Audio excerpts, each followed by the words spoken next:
Olá, sejam todos muito bem-vindos ao nosso canal Esperança de Luz. Mais uma vez nos encontramos para estudar um pouquinho mais sobre o mundo espiritual e também sobre o Evangelho, com certeza, o Evangelho de Jesus. Muito bem, quero deixar aqui a minha gratidão por todos aqueles que se inscreveram no canal, que acompanham, assistem esses vídeos, que deixaram seus comentários, compartilharam os vídeos. Meu muito obrigado. Gostaria também de pedir para que possam marcar aquele sino das notificações, assim vão recebendo as notificações dos vídeos que eu vou postando aqui no canal.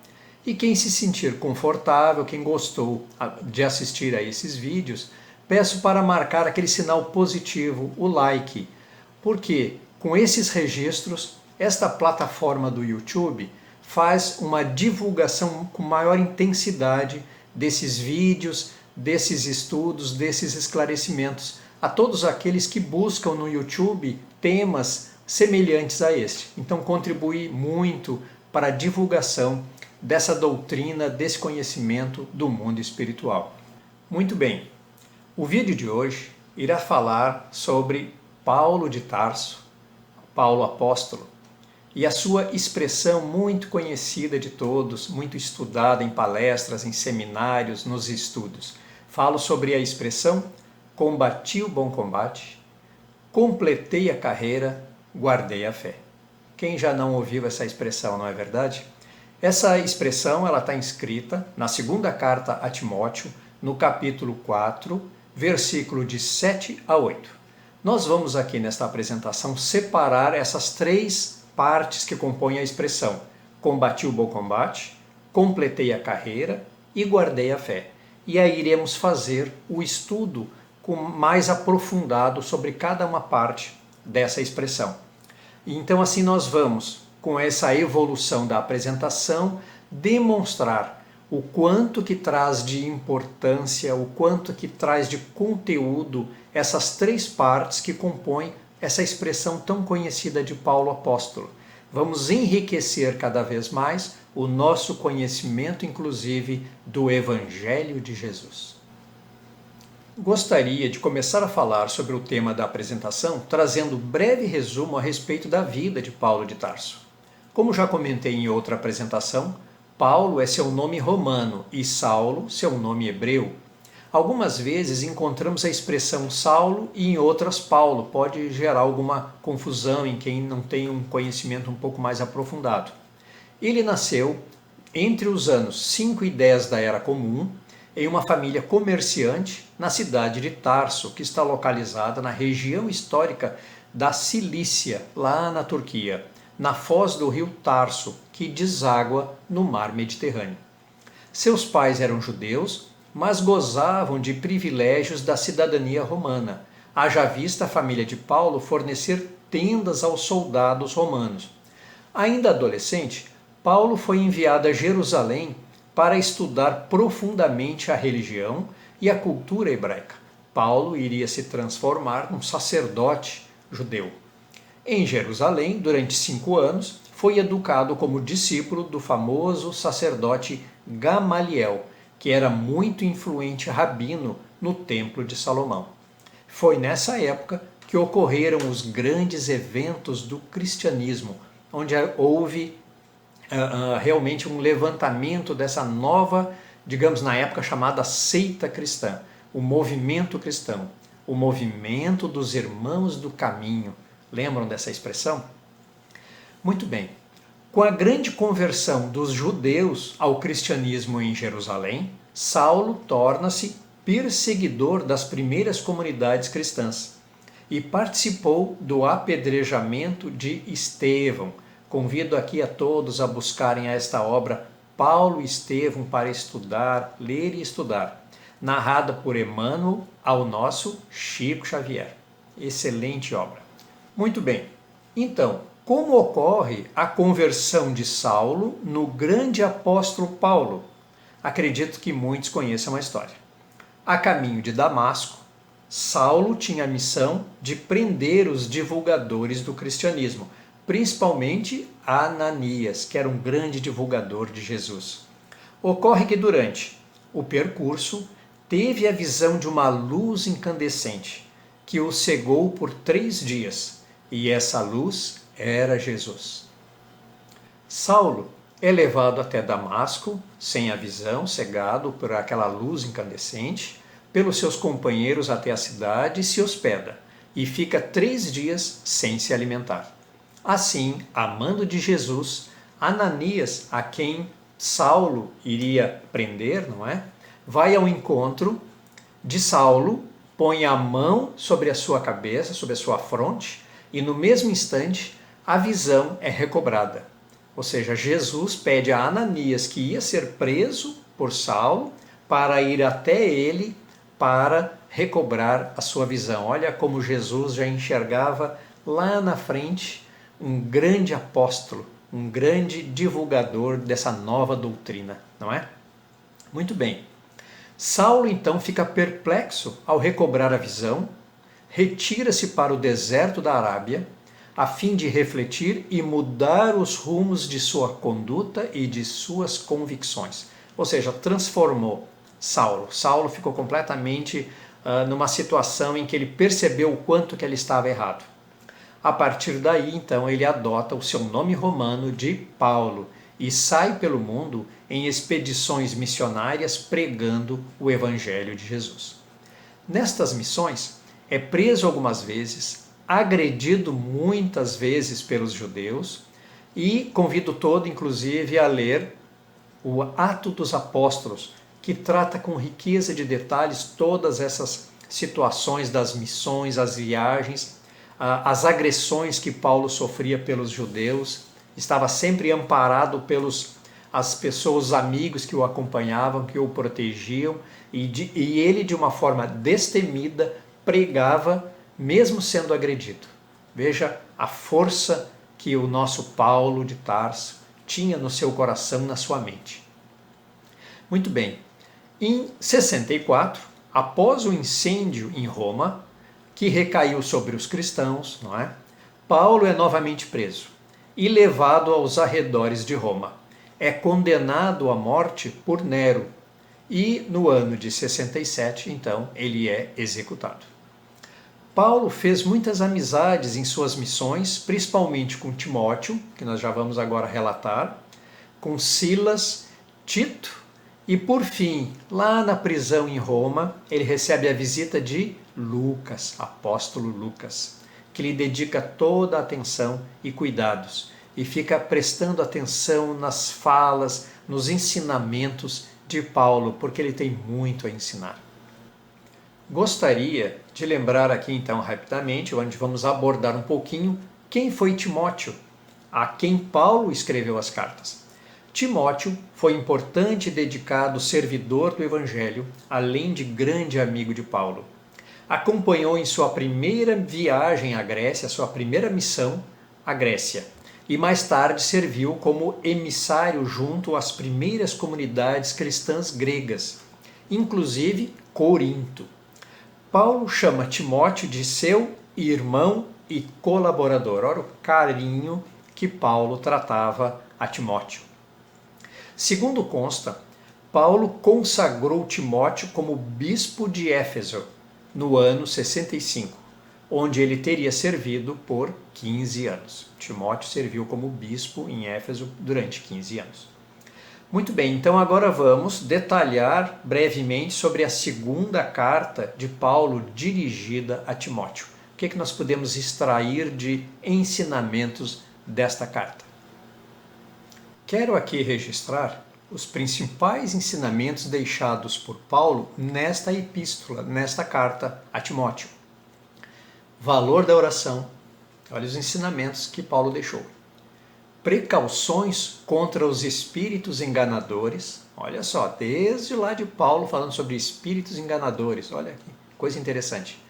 Cuidados com os velhos, os idosos e as viúvas. Olha só, caridade, sentimento nobre, não é? E por fim, a exortação à firmeza e constância no ministério, no trabalho, no bem. Então, cada um que se sente satisfeito, realmente realizado naquele trabalho no bem, para persistir. Ele exorta a firmeza e constância. Seja firme e dê continuidade ao trabalho no bem. Olha os ensinamentos preciosos que Paulo de Tarso lega ao seu amigo Timóteo, não é mesmo? Dando seguimento, agora vamos detalhar aquela frase que Paulo deixou gravada na Epístola a Timóteo. Nesta segunda carta, ou Epístola, Paulo narra algumas passagens de sacrifícios, as dificuldades enfrentadas por ele no exercício das missões que abraçara junto ao Cristo, junto a Jesus, e então, pressentindo a hora derradeira de sua passagem, escreve: combati o bom combate, acabei a carreira e guardei a fé. Então eu pergunto a quem está me assistindo, o que entende por bom combate? Quando Paulo lega, combati o bom combate. O que é o bom combate? Na obra Palavras de Vida Eterna, no seu capítulo 148, Emmanuel nos explica que há dois tipos de combate. Há o combate, mas há o bom combate. Vamos detalhar agora essas duas expressões. Vamos fazer um estudo sobre essa situação. Muito bem. Combate é aquele em que enfrentamos aos outros como se fossem nossos inimigos, tanto nas pequenas discussões como nos mais ambiciosos projetos, não é assim? Quando acompanhamos o noticiário, um jornal, ou discutimos com outras pessoas sobre ideias, costumes e temas diversos conflitantes, somos desta forma influenciados negativamente e nos sintonizamos com essa energia de combate, de disputa e agressividade com o próximo. Não é bem assim que acontece? Veja como necessitamos estar atentos a não permitir nos deixar levar pelas densas vibrações que vêm do pensamento, das emoções em desalinho e que nós chamamos de desequilíbrio emocional. Olha como nos prejudica quando permitimos que o nosso emocional entre em desequilíbrio, entre em desalinho. Uma simples conversa, uma simples troca de ideias pode se transformar num embate. E isso às vezes pode se levar muito tempo para se resolver, para sanar essa dificuldade. Muito bem. Se nos permitirmos entrar em sintonia com essas energias negativas, internas e externas, ficaremos sujeitos às consequências que virão a todos nós. Eu coloquei aqui uma expressão. Muita atenção aos pensamentos e emoções. Lembram do que estudamos sobre egrégoras em outros vídeos? Essa sintonia, essa vibração, esse ambiente gerado pelas nossas emoções, os nossos sentimentos, a nossa mente, o nosso pensamento. Então, quando a gente entra em desequilíbrio, desalinho, como eu coloquei, desequilíbrio emocional, as nossas emoções elas gritam de forma negativa, criam sentimentos negativos e nós criamos uma egrégora, nosso ambiente espiritual negativo. E só virá prejuízo a todos nós. Agora vamos falar sobre o bom combate, o contraponto do combate. O que é o bom combate? Então, a partir de agora, a partir de então, houve uma transformação deixando o homem velho, lembro dessa expressão, e se tornando um novo homem para iniciar o bom combate. Renovado pelo entendimento do Evangelho, Paulo passa a aplicá-lo a si próprio. E veja essa expressão, ele passa a aplicar a si próprio os ensinamentos do Evangelho. Esse já é um ensinamento precioso. Nós não podemos estudar o Evangelho para aplicar nos outros e que a gente fique só olhando. Nós devemos começar a aplicar sobre nós próprios. Esse é o primeiro ensinamento mais importante. Então, divulgando a boa nova como missão sublime que recebera. Então, essa foi a fala que Emmanuel coloca sobre os ensinamentos de Paulo. Sofreu todo tipo de violência, verbal, moral, físicas, violências físicas, muitas, quase que apedrejamento, enfim, não é? Entretanto, não esmoreceu. Continuou firme orando e vigiando seus pensamentos, para que fosse assistido somente pela divina luz. Olha aí a sintonia, a vibração dos espíritos elevados, espíritos de escol, quando nós vibramos, quando nós mantemos essa egrégora positiva, iluminada, nós atraímos os benfeitores a nos inspirar. E Paulo era exatamente assim que ele fazia nas suas missões. Então, Paulo leciona que acabara com a carreira. Olha a segunda parte daquela expressão, não é? Acabei a carreira. Pois dali não sairia senão como espírito, mas com certeza de que havia cumprido com o seu dever cristão e que o mais importante, ele guardara a fé. Então Paulo foi preso, não é, nos arredores de Roma, foi condenado por Nero e em 67 ele foi executado. Então ele estava ali aguardando. Então ele sabia que dali ele não sairia com corpo físico, ele só sairia como espírito. Então ele completou, não é, a carreira. E aí ele fala, guardei a fé. Ele manteve a fé. Falaremos agora brevemente sobre esta fé. O que nós podemos falar sobre a fé? A fé que consola, não é? Olha quanta coisa que alimenta a nossa fé e que a nossa fé contribui para abrandar a nossa vida, o nosso dia a dia, as dificuldades de todos nós. A fé que consola, a fé que abranda, a fé que ilumina, olha a iluminação, não é? A fé que transforma, vamos nos transformando em seres humanos melhores a cada dia. A fé que dá esperança, que dá consolo, é tão importante para todos nós pensarmos positivo no futuro. A fé da certeza que o amor cobre uma multidão de pecados e que este amor sempre vence. Olha essas duas expressões. A primeira, muito conhecida de todos, o amor cobre uma multidão de pecados. Como eu já falei em outros vídeos, pecados aqui nós podemos substituir por erros. Então, quando começamos a trabalhar no bem, que é o amor, nós vamos diminuindo a nossa carga de débitos dos nossos erros. Então, assim, vamos nos trabalhando internamente, vamos crescendo, vamos evoluindo. E o amor sempre vence. Então, quando nós começamos a perceber coisas negativas, a maldade, a perversidade, o ruim, não é? Que a gente tenha esperança, que a gente se mantenha firme na nossa fé, na nossa crença, porque o amor sempre vence, sempre vencerá. Não tem, o mal jamais prosperará.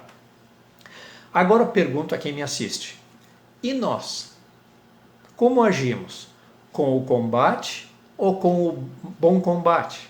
Ou seja, nós combatemos ou nos combatemos? O bom combate, não é? Internamente, para sermos seres humanos melhor, reduzindo as nossas imperfeições. Como agimos?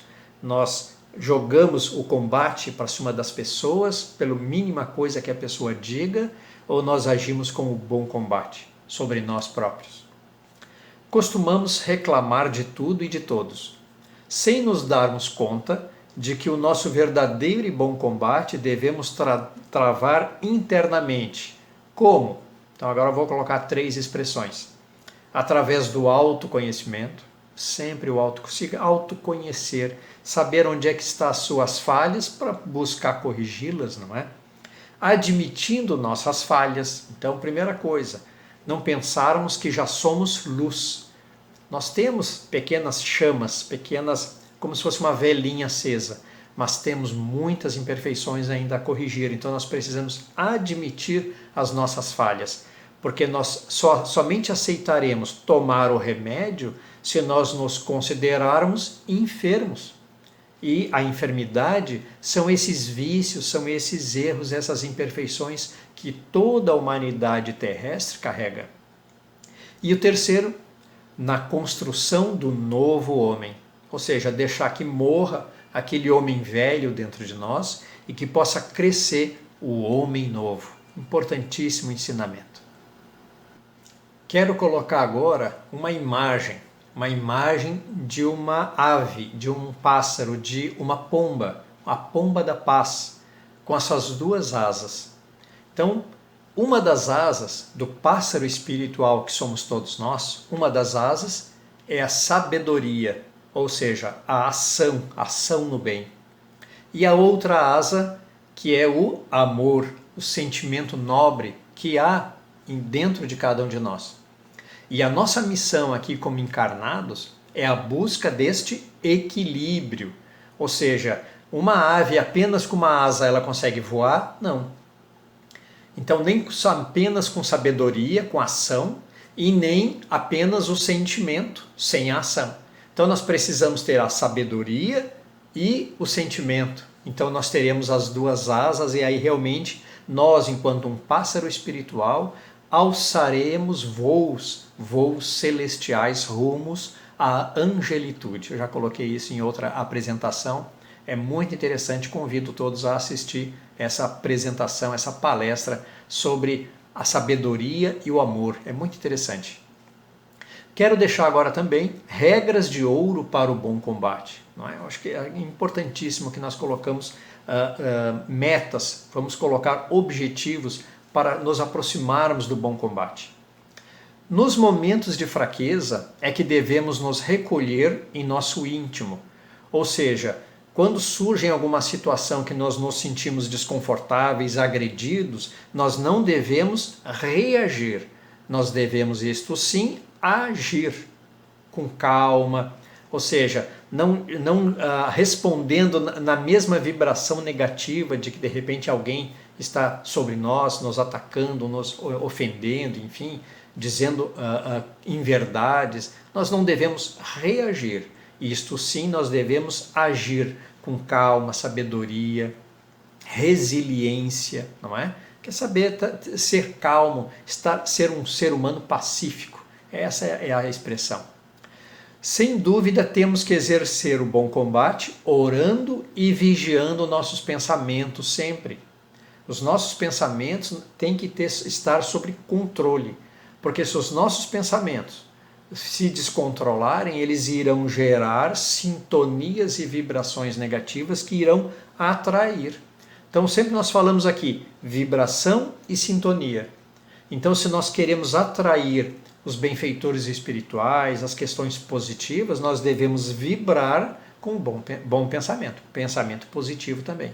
Não tem lógica, não é? Nós queremos continuarmos com os nossos apegos, com o nosso negativismo, com o nosso materialismo e querer que sintonizemos com os benfeitores espirituais. Nós vamos sintonizar com entidades espirituais afins de nosso negativismo. E isso ninguém quer, não é verdade? Muito bem. Não desistir das nossas tarefas é guardar a fé, é a prática no bem. Então nós não devemos jamais desistir do trabalho no bem. Então, se de repente você estava numa atividade e não conseguiu mais dar continuidade, busque outra atividade, mas jamais pare de trabalhar. Porque a espiritualidade amiga, a espiritualidade de luz, sempre vai apoiar aquele que de bom coração quer fazer um trabalho no bem. Sempre há oportunidade para todos, diversos tipos de trabalho, de ofícios no bem. Muito importante para todos nós. Muito bem, que sigamos em frente perseverando até o fim. Não pararmos no meio do caminho. Combati o bom combate, acabei a carreira e guardei a fé. Então aí nós poderemos repetir essa expressão de Paulo, tão importante, com tanto conteúdo, não é mesmo? Que nós passamos essa apresentação detalhando aqui. Muito bem, agora eu quero deixar duas frases de Paulo muito interessantes e que eu gostaria de deixar gravada aqui para todos nós para encerrar esta apresentação. Não sou eu mais quem vive, mas o Cristo é quem vive em mim. Já ouviram essa expressão, não é? Ou seja, não era mais o Paulo que ali falava, que ali agia, mas sim Jesus. Então, que cada um de nós possa, nesse seu processo de evolução, da criação do homem novo, que cada um de nós possa, cada um na sua condição, na sua capacidade, não é? Sem dar saltos, vamos realmente deixar brotar em nós o Cristo e que possamos falar, pensar, sentir como se fosse Jesus, quando nós começarmos verdadeiramente a agir, a pensar, a sentir desta forma, nós estaremos rumando para níveis maiores, trazendo mais paz em nosso coração, em nossa mente, mais abrandando o nosso coração principalmente, trazendo mais alegria, mais felicidade no trabalho e no bem, que nos contagia, nos deixa extremamente felizes quando agimos de coração no bem. É fantástico e é um grande remédio contra as nossas imperfeições. Outra expressão, conheça a verdade e ela vos libertará. Olha só, essa expressão, acredito que muitos conheçam também. Quando nós adentramos no conhecimento do Evangelho e vamos buscando os entendimentos, ela é a verdade e ela vai nos libertando do quê? Em primeiro lugar, do materialismo, ou seja, ser materialista, ser apegado à matéria, não nos entendermos ou não nos reconhecermos como uma alma que está aqui encarnada num corpo físico, matriculados aqui na escola da vida terrestre, materializado, encarnado, aprendendo, tendo essas dificuldades, tendo a oportunidade de ensinar principalmente as crianças, mas aprendendo muito a cada encarnação. Esse é o objetivo. Muito bem, meus irmãos, então já vamos encerrar aqui essa nossa apresentação, já ficou um pouquinho longa. Espero de coração que esses estudos possam motivar a todos na busca da sua constante iluminação, na busca pela espiritualização, na qual se traduzirá em amor e sabedoria sempre. Quero deixar a minha gratidão a todos aqueles que assistiram a este vídeo, a todos aqueles que se inscreveram no canal, que compartilharam os vídeos, que ativaram lá o sininho para receberem notificações, os alertas dos próximos vídeos postados neste canal, que deixaram seu sinal de positivo, que gostaram desses vídeos. Mais uma vez eu coloco aqui que essa plataforma do YouTube observa todos esses registros e faz uma maior divulgação de todos esses esclarecimentos, que é o meu objetivo nessas apresentações. Simples, singelas, amadoras, mas com muito carinho, muita dedicação, coloco aqui à disposição o pouco que eu tenho de conhecimento, porque ainda sou um aprendiz, como todos nós. Convido a todos a nos reencontrarmos no próximo sábado, às 14h15, para o lançamento de mais uma apresentação do estudo do mundo espiritual. Muito obrigado por assistir. Vamos fazer a nossa breve prece? Mestre Jesus, mais uma vez te agradecemos por todo o carinho e atenção que dedica a toda a humanidade como governador do nosso planeta. Quero agradecer pelo Evangelho, essa bússola fantástica, essa fonte de sabedoria, de amor a todos nós. E peço que abençoe a todos nós, hoje e sempre. Que assim seja. Muito obrigado e até a próxima.